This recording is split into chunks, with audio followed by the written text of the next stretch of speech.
इस कार्यक्रम के पुण्यार्चक हैं गुरु भक्त परिवार भारत।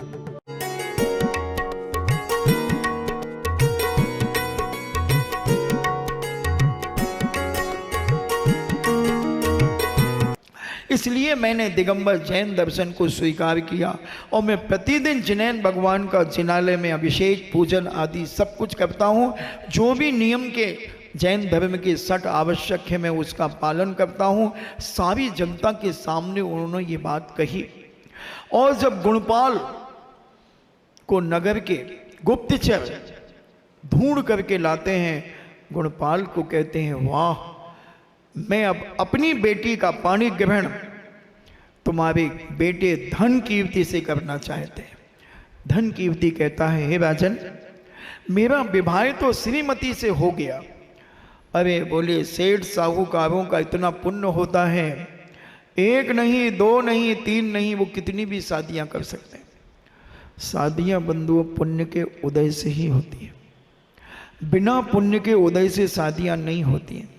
चक्रवर्ती की 96,000 रानियां होती हैं, 32,000 मिलेच खंड की रानियां आती हैं, 32,000 कर्म भूमि की आती हैं और 32,000 विद्याधरों की राजकुमारियां बेटियां आकर के 96,000 और विजयात पर्वत पर एक उनकी जो पटरानी बनती है वह वहां प्राप्त होती है। ऐसी 96,001 रानियों का मालिक चक्रवर्ती होता है। नारायण प्रति नारायण की नारायणियां 17,000 और 16,000 होती हैं। कामदेव की 8,000 होती हैं। इतनी रानियां होती हैं। हमारा भैया तो महाराज जी कुंवारा है, उसे एक भी नहीं मिल रही है।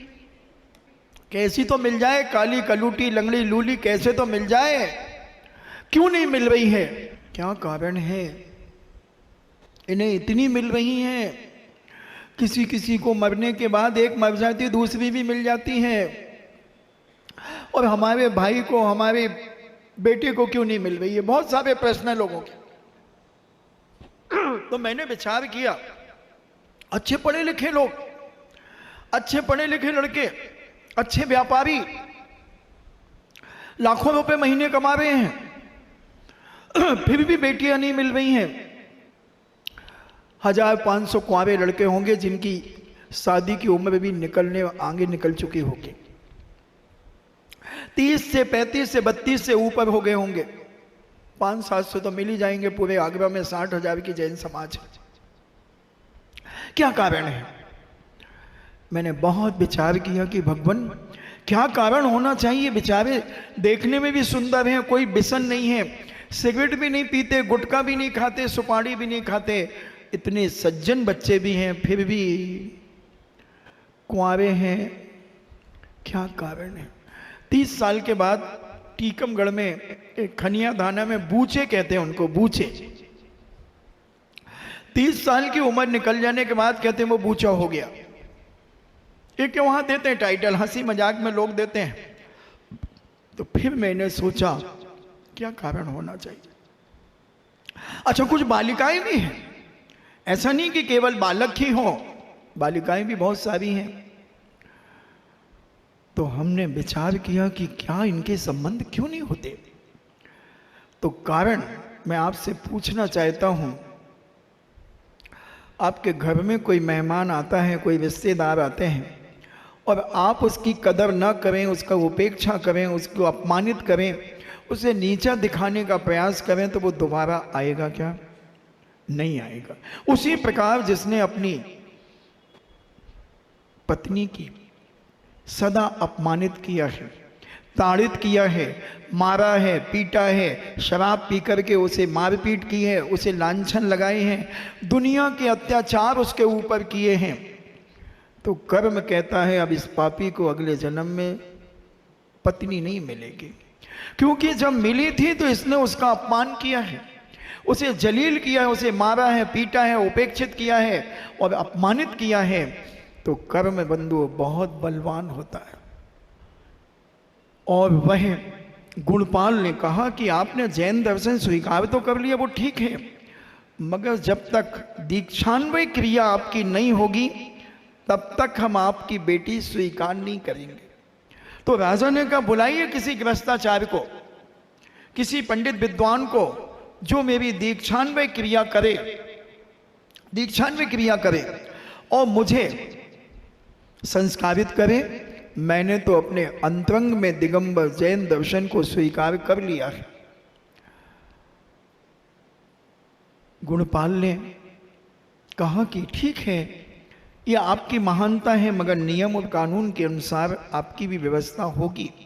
उन्होंने स्वीकार किया और उन्हें जैन बनाया गया राजा को। और राजा ने अपनी बेटी धन कीर्ति के साथ विवाह बड़े धूमधाम से करके आधा राज्य धन कीर्ति के नाम पर दहेज के रूप में कहें, बहुमान के रूप में कहें, सम्मान के रूप में कहें, वो सब कुछ दिया। और 1 अरब 8 करोड़ जो स्वर्ण मुद्राएं गुणपाल की जब्त कर ली थी राजा ने, वो सारी की सारी गुणपाल को वापस दी गई। और सारे लोगों ने बड़े धूमधाम से धन कीर्ति का सम्मान किया, विवाह किया। और फिर विचार विमर्श हुआ कि श्रीमती कहती है राजा से, पिताजी मेरी जो सासू माँ थी वो कहकर के गई थी कि इनको 5 बार मारने के लिए पूरी ताकत लगाई गई।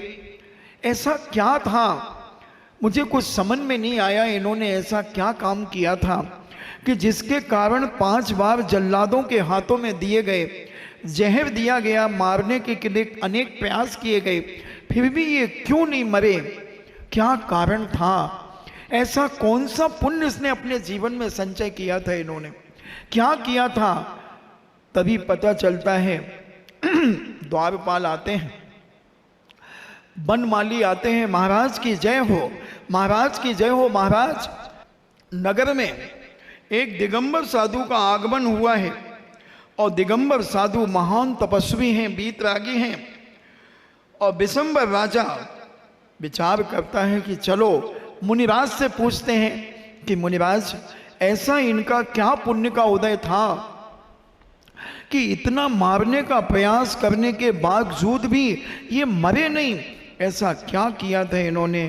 तब वह मुनिराज के पास पहुंचते हैं, सारे लोग मुनिराज के पास पहुंचते हैं और मुनिराज से निवेदन करते हैं कि हे भगवान, आप बताएं कि हमारे इन धन कीर्ति ने ऐसा क्या किया था कि इनको जन्म से ही इन्हें मारने का पूरा प्रयास किया गया, मगर ये बचते चले गए।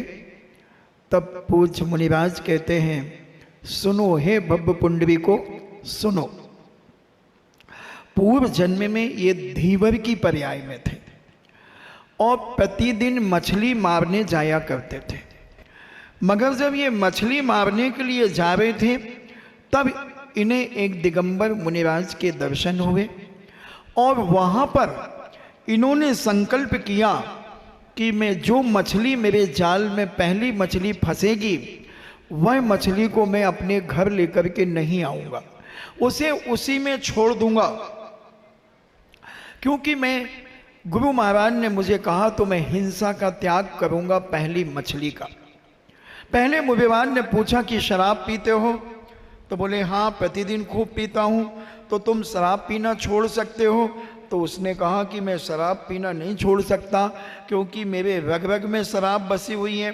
फिर मुनिराज ने कहा हिंसा करना छोड़ सकते हो? तो बोले कि मैं तो हिंसा के बिना मेरा व्यापार ही नहीं चलता।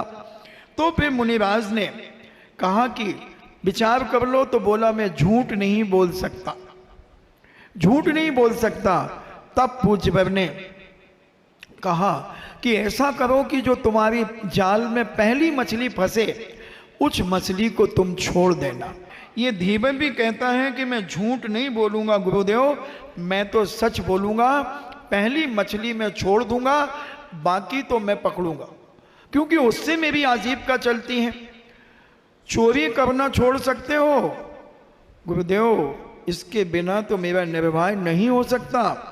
उसने स्पष्ट कर दिया सारी चीजें और पूज्यवर ने फिर उसे मात्र एक हिंसा का त्याग करा दिया कि पहली मछली तो उसने उस मछली को 5 बार बचाया, 5 बार जाल में फंसी तो 5 बार उसने छोड़ा। इसके प्रभाव से वह वहां से मरण करके, वो घटना आपको मालूम है, जब उसकी पत्नी ने घर में नहीं आने दिया, घर से निकाल दिया और वह एक पाटे के ऊपर लेट गया, सांप ने काट दिया, वह मर गया। मर कर के वो जीव धनश्री के ने गुणपाल की पत्नी धनश्री के गर्भ में आया, और गर्भ में जब आया तो उसकी दशा क्या हुई। धनश्री के लिए श्री दत्त ने अनेक प्रकार से यातनाएं देना शुरू कर दी। गुणपाल अपनी बेटी को सुरक्षित करते हुए वैशाली नगर ले गया, और यहाँ 9 महीने की वेदना को सहन करने के बाद भी ऐसा होनहार पुत्र को जन्म दिया। 5 बार मछली के बचाव करने पर उसकी 5 बार रक्षा हुई। तुम कहते पद्मावती की पूजा कर लेंगे तो पद्मावती हमारी रक्षा कर लेगी, छेदपाल अंकल की पूजा कर लेंगे तो छेदपाल अंकल बचा लेंगे। नहीं, तुम अगर किसी को बचाओगे तो तुम्हें बचाने के लिए कोई ना कोई आकर के खड़ा हो जाएगा। इसलिए बचाने का प्रयास करो। भगवान की तो पूजा करो, जिनेंद्र भगवान का अभिषेक करो, जिनेंद्र भगवान की पूजा करो, ये पुण्य है। और जीवों की रक्षा दिगंबर साधु क्यों लेता है, ये पिच्छी क्यों रखता है अपने पास इस पिच्छी को। इससे क्या करता है, जो छोटे छोटे जीव, सूक्ष्म जीव होते हैं, जो हमारी आंखों के दृष्टिगोचर नहीं होते, उन जीवों को बचाने के लिए इस पिच्छी से परिमार्जन करके हम बैठते हैं, उठते हैं, चलते हैं। जैसे अंधेरा होता है तो इस पिच्छी लगा करके चलते हैं। ये जीवों की रक्षा करने के लिए है, ना कि किसी के सिर पर लगाने के लिए, ना कि कोई जादू टोना टोटका करने के लिए। तो ऐसी करुणा, ऐसा प्रेम, ऐसा वात्सल्य जब हम प्राणी मात्र के लिए अपने जीवन में धारण करेंगे, तो ये प्राणी जो मरकर के जब कोई अच्छे स्वर्ग में जाएंगे या मृत्यु लोक में यानी मनुष्य लोक में आएंगे, तो वो हमें बचाने के लिए आ जाएंगे। कई बार अपन देखते हैं किसी से झगड़ा हो रहा है और कोई व्यक्ति निकलता है, वो छुड़ा करके चला, क्यों लड़ रहे तुम लोग, और हजारों निकल गए, तुम लड़ो मरो, नहीं क्या लेना देना है। पुलिस निकल गई, उसे कोई मतलब नहीं, तुम लड़ते रहो। मगर कोई व्यक्ति आता है और दोनों को अलग करता है, उनको छुड़ा देता है। चाकू मारने वाला था दुश्मन, उसने हाथ पकड़ करके उसे बचा करके और दूर से ले गया। तुमने भी कभी किसी को बचाया होगा, तुमने किसी की सहायता की होगी, इसलिए तुम्हारे लिए कोई ना कोई सहायता के लिए आ जाता है। अपने जीवन में विचार करें कि कितने उपकार हम अपने जीवन में कर सकते हैं, कितने जीवों को हम बचाने का प्रयास कर सकते हैं। और जब तक तुम जीवों को नहीं बचाओगे बंधुओं, तब तक तुम्हें भी कोई बचा नहीं सकता, कितना भी प्रयास कर लें। इसलिए जैन दर्शन अहिंसामयी जैन दर्शन है, इसको अपने जीवन में समझने का प्रयास करें, जानने का प्रयास करें और रग रग में इसे उतारने का प्रयास करें। हमने एक दिन कहा था कि एक कैडबरी चॉकलेट में 60 काकरोच और 1 चूहा होता है, जो आप लोग के बच्चे खाते हैं, क्योंकि 100 रुपए से ऊपर, 100 रुपए से कम की कैडबरी चॉकलेट नहीं आती बड़ी वाली। 100 ग्राम की जो चॉकलेट होती है उसमें 60 काकरोच और 1 चूहा है। अब बोलो तुम कितनी चॉकलेटें खा गए आज, अपने मन में गिन लेना। अब कितने बार तुम मौत के घाट उतारे जाओगे ये तुम सोच लेना। कौन तुम्हें बचाएगा। तुम जान जान कर अंध बने हो, आंखनवादी पार्टी। तुम चला करके तुम्हें मालूम भी है, फिर भी तुम खा रहे हो। तुम्हें मरोगे तुम एक चॉकलेट में 60 बार यानी 61 बार मरोगे। एक चॉकलेट खाने वाले को 61 बार तो मरना ही पड़ेगा, उसे कोई नहीं बचाएगा, क्योंकि उसने 60 काकरोचों को खाया है। अब आप विचार करें क्या दुर्दशा होगी नरकों में। क्यों तिल तिल बराबर टुकड़े कर दिए जाते हैं नारकियों के द्वारा नारकी के। तिल तिल करें देह के खंड, असुर भिड़ावे दुष्ट प्रचंड। असुर कुमार जाति के दुष्ट देवता और भिड़ा देते हैं और ऐसे टुकड़े करते हैं तिल के बराबर। ये वही पापी हैं बंधुओं जो उच्च कुलों में जन्म लेकर के और मांसाहार का सेवन करते हैं, शराब का सेवन करते हैं, ऐसे अभक्त चीज़ों को खाते हैं। कितनी चीज़ें आज जितनी बाजार की चीज़ें हैं ये डिब्बा बंद चीज़ें हैं, सारी मांस से युक्त हैं। किसी चॉकलेट में केंचुए डले हुए हैं, किसी में कॉकरोच डले हुए हैं, किसी में झींगर डले हुए हैं, किसी में मछलियां डली हुई हैं, किसी में मछली की उल्टी डली हुई है। क्या क्या खा रहे हो? अभी पुण्य के उदय में इतरा लो, जब पाप का उदय आएगा बंधुओं, कोई बचाने वाला नहीं होगा। दाने दाने के लिए मोहताज हो जाओगे। एक रोटी का नवाला भी मिलना मुश्किल हो जाएगा, क्योंकि पुण्य के उदय में हर व्यक्ति इतराता है। वो कहता क्या है, और जिसने गरीबी को नहीं देखा वो और ज्यादा इतराता है। और उनके बाप भी कहते हैं कि मैंने तो गरीबी देखी है, मैं बहुत परेशानी में मैंने ज़िंदगी निकाली है, मेरे बच्चों को परेशान नहीं होना चाहिए। मेरे बच्चे हर तरफ से फैसिलिटी दूंगा, मैं तो अपने बच्चे को टच वाला मोबाइल भी दूंगा, 1.5 लाख रुपए वाला स्कूटी भी दूंगा, और कहे तो कार भी दूंगा। हाँ, क्योंकि मैंने गरीबी देखी, मेरे बच्चे ना देखें। मेरे पास अपार पैसा है, वो जो चाहे वो करे, मगर फिर कर्म कहता है कर बेटा जो चाहे तू कर, और फिर मुझे जो करना होगा मैं भी करूंगा। कर्म से बड़ा दुनिया में कोई गुंडा नहीं है बंधुओं, ध्यान रखना। बीरप्पन जैसे भी पनाहे मांगते थे, बीरप्पन जैसे बड़े बड़े गुंडे भी कर्म के सामने नतमस्तक हो जाते हैं। बड़ी बड़ी हस्तियां 1 सेकंड में राम नाम सत्य है और मुर्दा बोलो मस्त है।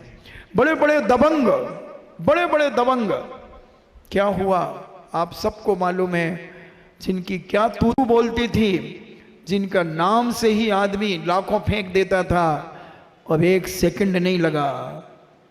कर्म इतना बलवान है, तुम क्या तीर्थंकर जैसे नहीं बचे, तुम क्या बलशाली हो। पारसनाथ जैसे 7 दिन तक पिटते रहे बंधुओं बिजौलिया के अंदर, बड़ी बड़ी चट्टानें सिलाएं उनके ऊपर फेंकी जाती रहीं, कोई बचाने नहीं आया।